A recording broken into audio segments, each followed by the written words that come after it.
to come into TNA, it was very exciting time for me, and I had a series of matches with Josh Alexander that Hmm. are some of my best, that I was very proud of. Um, and there was a lot of turnover backstage and, creatively and behind the scenes. And it kind of got to a point where after that feud was over, it was almost like I was kind of left directionless for a little.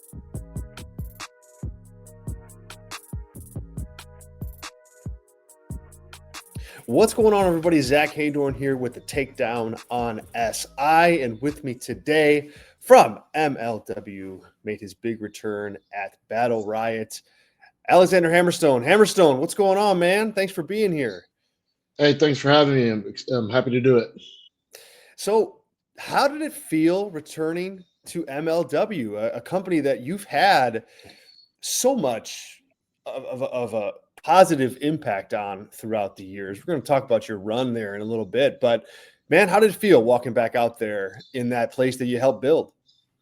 It was very interesting. I mean, you're kind of you don't know exactly know how things like that are going to go from multiple angles, as far as how the locker room is going to be receptive to you, all the way to how the fans are going to react. Are they still going to care? Are they going to know who you are? Are they going to be excited? Or are they going, it's all these things. And I got to say, on every level, it just exceeded my expectations. The locker room was incredible. The backstage, everyone was just so professional and so kind to me.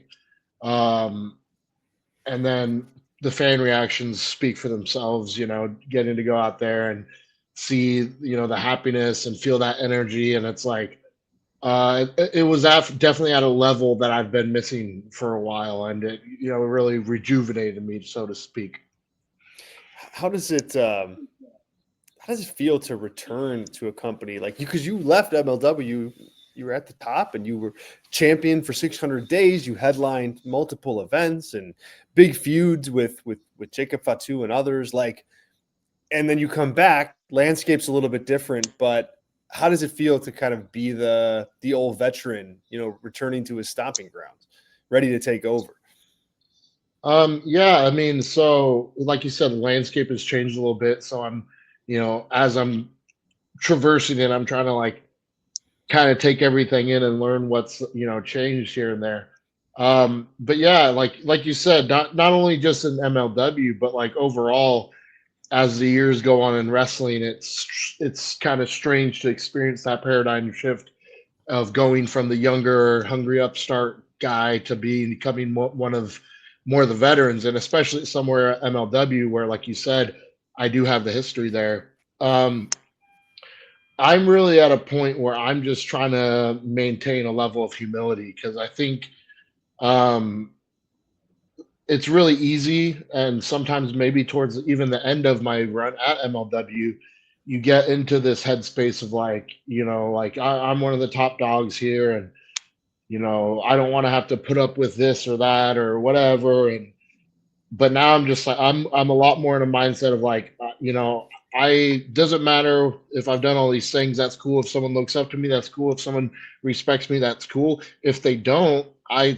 still have to earn that, and I hope I can kind of be a leader to young guys, and I hope I can be someone for people to look up to, for not only the wrestling but a level of professionalism backstage, and just really treating it more like a job than ever, where it's like, I'm going to work, I'm here to perform and be professional at every level, and that's kind of my mindset right now.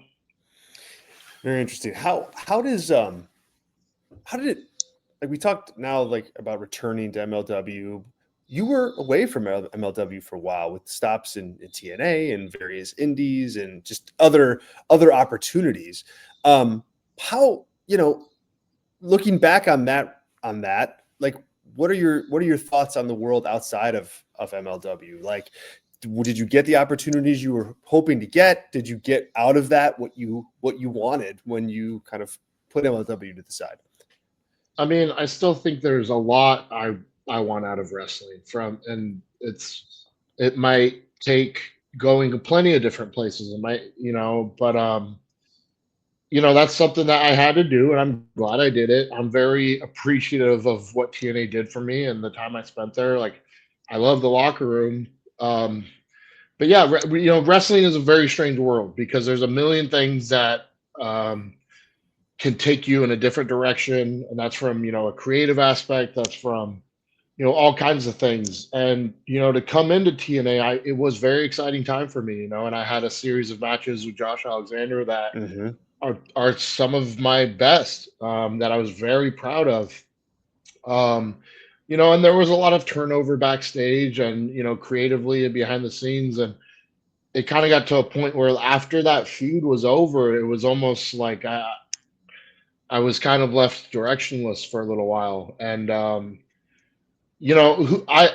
not here to place blame or say I was screwed or anything like that, but for whatever reason, things just started out really good, started out really optimistic, and kind of fizzled out. And I thought at a certain point, I was trying to put my best foot forward, and it wasn't leading me anywhere.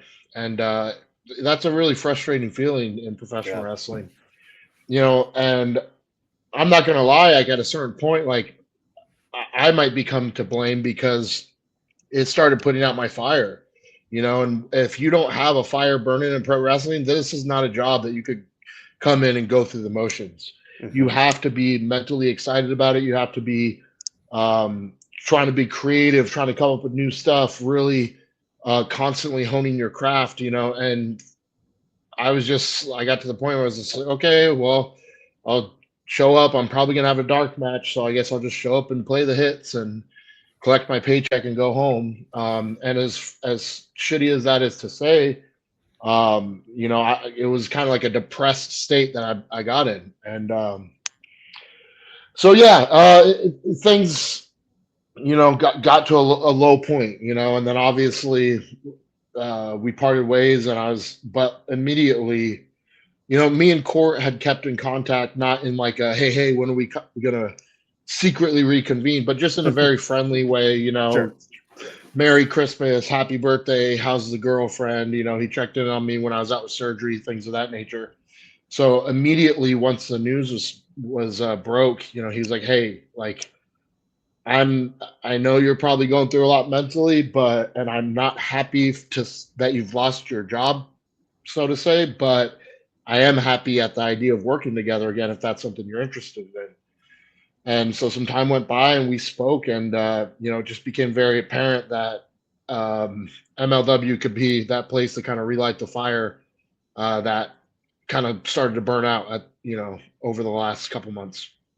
Was it like, because it wasn't, I mean, your performances in the matches with Josh Alexander, I want to talk about Josh in a minute, were really fun. So was it just that creative stimulation that kind of put you in the doldrums a little bit, or was it just a lack of opportunity? Like what was it specifically that kind of had you in that bad mindset? It's like I said, it's after, at a certain point, you know, whether perception is reality. So I'm sitting there, and from my perception, I felt like the company stopped caring about me. And whether that's right or wrong, like maybe I needed to do something in a different Mm-hmm. way. Maybe they were looking for something that I wasn't giving them. Um, but also that was never a conversation that was had. I'd be very happy to be sat down and told like, hey, creatively, this is what we want to do. So we need to see more of this out of you. And I never got that. It was just like, hey, where are we going creatively? And a lot of times it was, I don't know. And it's like, well, you know what you're doing with this guy, and you know what you're doing with that guy. So why don't you know what you're doing with me? And then it's like, Yeah. I'd see a video package that has every member of the roster featured except me, or there's, promotional posters with everybody except me, and the TNA end of the year rewards. What was your favorite match of the year? And me and Josh isn't on there, and I'm like, fans are online talking about how this was the match of the year, like. Whether that's a minority of fans or not, I don't care if I lose the poll. Just put Mm-hmm. me on the poll, So it's like I got to a point where I felt like I just felt like there was a loss of faith in me, and I don't know where that came from. Um, but you start to, like I said, I could be way off here, and I'm Yeah. not blaming anybody except myself. But once you start to perceive things like that, that's what becomes reality. So it's like if this company doesn't have faith in me, why should I even have faith in myself? If they don't have direction for me, why should I try so hard? It's like, not to say that I ever gave up, but mentally I just felt beat down. Yeah. No. Talk about Josh. Those matches were really fun matches, and not really like. Sometimes I think in wrestling, at least for me, I like, when styles clash in wrestling, just like in like a UFC fight, right? Styles clash makes good fights. But you guys, I thought you like leveled each other up in a very similar style, and it made for like really compelling matches. So talk about what it was like to work with Josh, and Josh as a wrestler, but also Josh as, a longtime TNA guy too. Mm-hmm. It was great. Pretty much. So we had worked together on an indie show a couple years prior, maybe 2022, something like that. We had a pretty good match, and so when it came time, um, where I was in that free agency market, I was kind of, putting the feelers out, and I was talking to Josh. I was like, hey, who I would get in touch with it, TNA, and then there was this kind of like this. Well, hold on, and he didn't give me any contact. Instead, it turned out it was like, oh well, they want to bring you in. They want to have you at Hard to Kill. They want us to go against each other. I was like, oh, Nice. that's awesome. Even better. And as far as like any one single match in my life, as far as preparation goes, nothing beats that. I was killing myself with the training for that. Like I was just prepared to be a machine. Like whatever, I was not going to get blown up. I was not going to be, a step behind, anything like that. I came to the match. I was very proud. I feel like our first match, ironically, was probably our best. Even though our third gimmick match was fun because you get to take things up a notch with, some of those other aspects. Just that very first match we had was, for a multitude of reasons. It was in Las Vegas, which is kind of like a second wrestling home to me.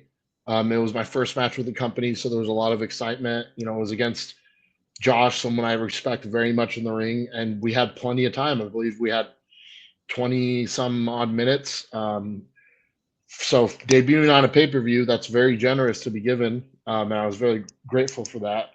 And I feel like we made most of our time. And, immediately I get back to the locker room, and by the time I opened my phone, my Twitter was crashing because of how many people were tagging me and, oh my God, this match was so great and this and that. So I felt like that really set the tone for what I could do. That feud was just the promos that came out of it. It was just so easy because it was so natural to have someone with that intensity like Josh brings. It's so easy to bring it right back, Yeah. Your free agent journey, were you able to, or did you even try to make overtures with WWE or AEW or some kind of like one of those places where a contract would be involved, or did you not get down that road? And where do things stand with you and those guys? There's been subtle discussions at every point with every company. Just, at the time last year, when I was in free agency, like that TNA deal seemed like the best offer for me at the time. And, I was really, I'm very much like, I understand that sometimes people get lost in the shuffle, but, with the size of the TNA product at the time, I thought that was a good opportunity to stand out. I was very happy with the match they gave me at Hard to Kill. So that just seemed like the most logical choice at the time.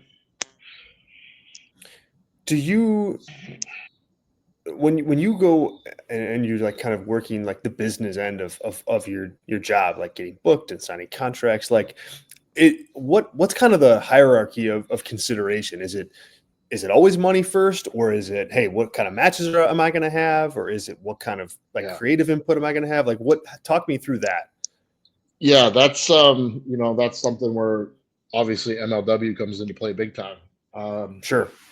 Because it's got to be a combination, and people, I always tell people, figure out what your thing is, because a lot of people say what they want out of wrestling and then they get it and they're not happy. They say, I just want to make enough money to support my family, and then they get signed to a $250,000 contract, but they're not booked the way they want to be, or they're not on TV every week, and they're miserable, and then they want out of their contract. On the flip side of that, you have people who get booked in all their dream matches and get to go out there and wrestle exactly how they want to, but they're struggling to make ends meet, so they're considering quitting. So obviously there's a little bit of everything that plays into it. It's like, at the end of the day, like, I'm if you offered me $1 million contract right now and I knew I was only going to have 5-minute dark matches for the next 5 years, I'd still take it, because that's enough money for me to turn off that other part of my brain. But most realistically, you want a balance of all those things, right? You want to I need to make enough money so that I'm not struggling. And beyond that, I want to be able to take care of my family. I want to start making bigger moves. I'm 34 years old. I'm not a kid anymore who can, be bumming gas money to get to a wrestling show. That's just not realistic. But at the same time, like I just alluded to, like,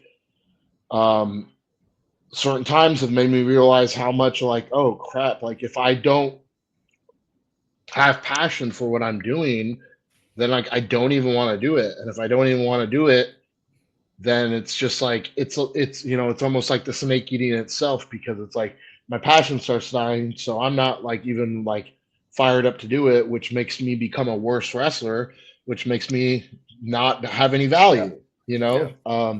So I have to be interested in what I'm doing. I have to be able to go out there and present myself in a way that I'm happy with. And I like, that was when me and Court talked at MLW, it's like, that was very much like, he was talking me off the ledge and telling me, like, I believe in you. We believe in you. We know what you're capable of.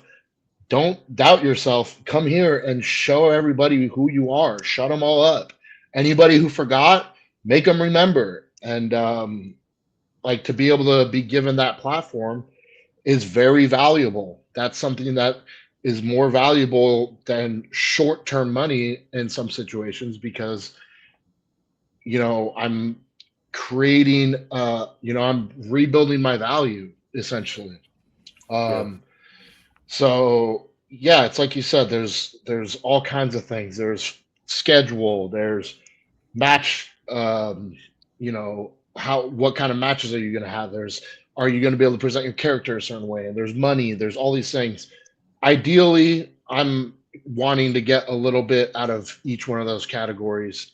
And right now, MLW said, hey, we're gonna give you a very fair amount of all those things. So that's why you saw me come back.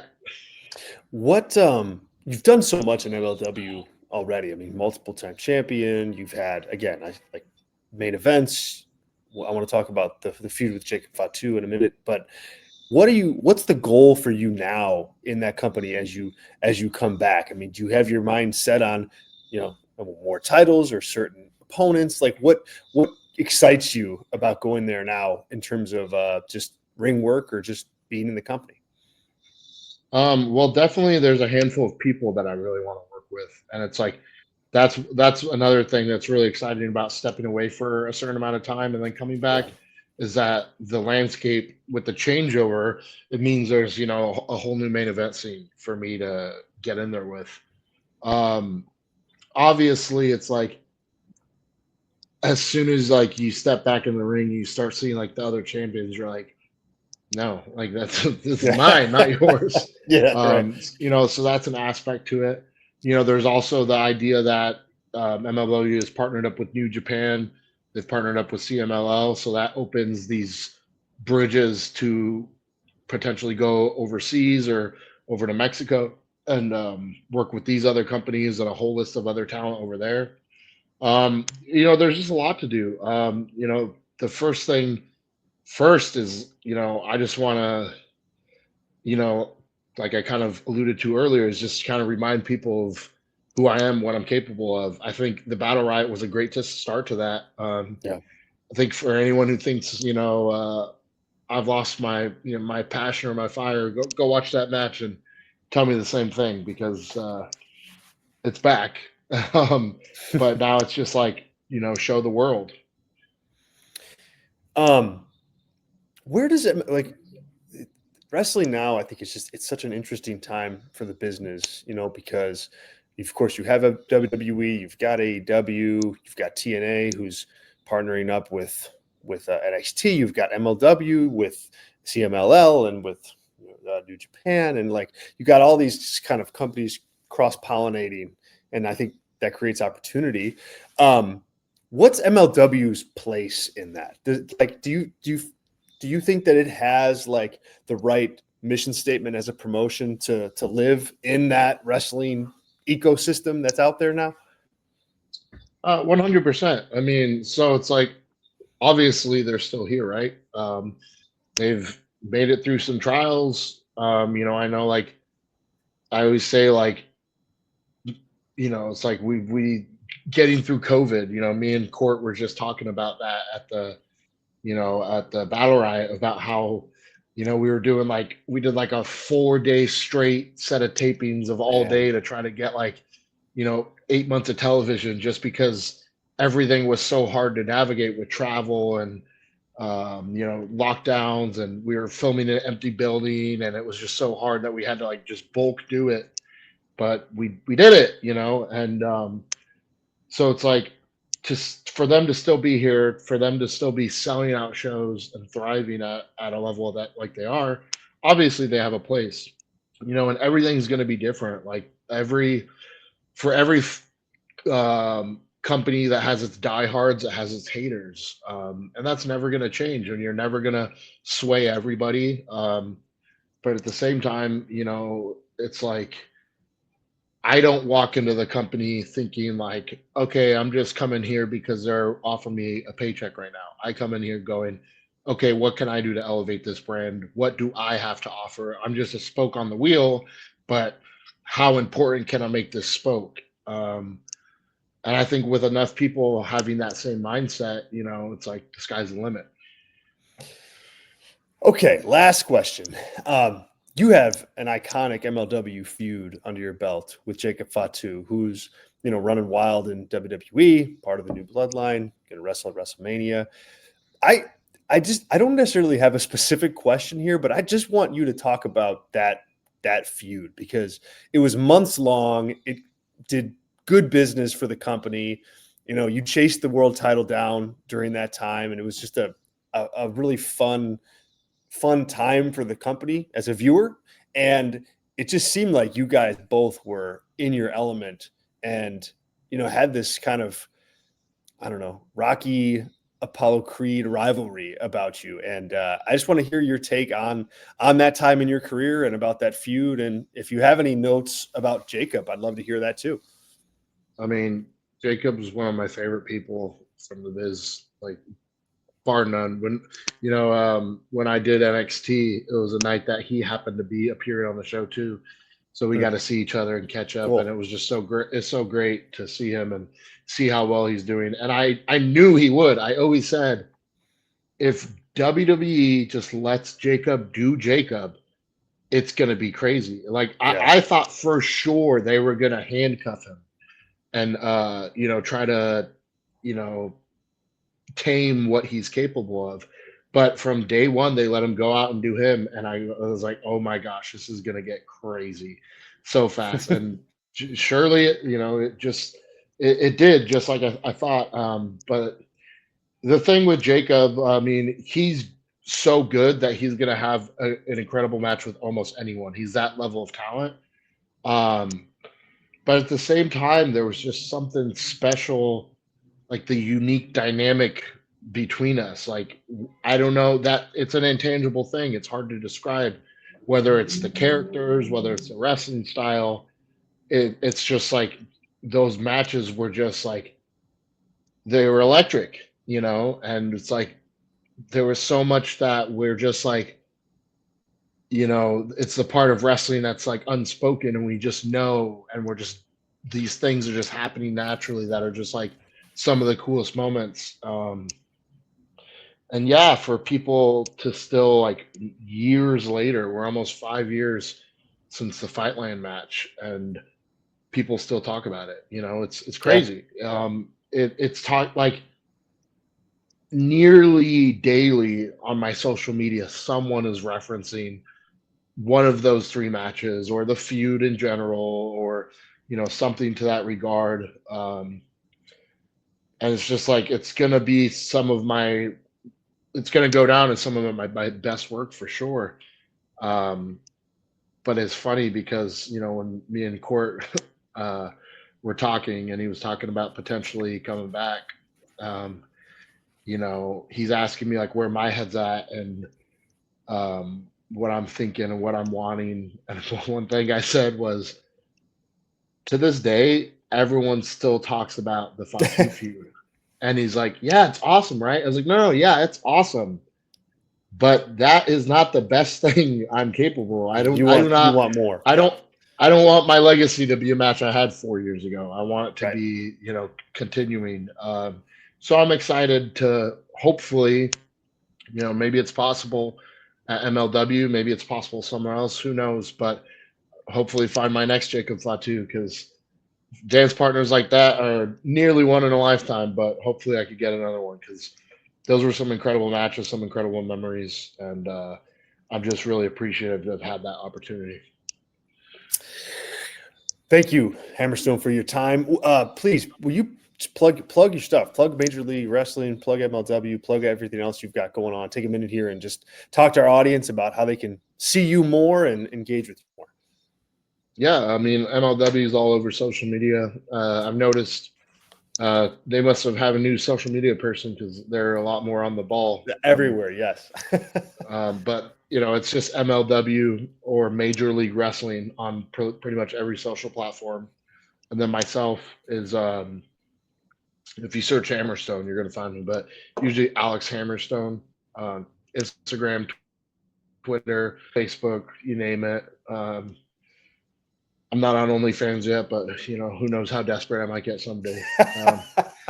But yeah, that's pretty much it. And yeah, I mean, I've started opening up the indie dates a little bit more, so I'm making some more appearances in some places I maybe haven't been in a while. So if you're wondering if I'm coming to a town near you, go ahead and check my social media, give me a follow, and hope to see everybody.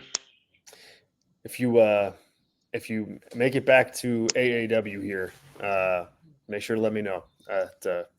You were a staple of that promotion, or at least you were a staple of that promotion back in the day. So, all right, Hammerstone, thanks so much for your time. I appreciate it.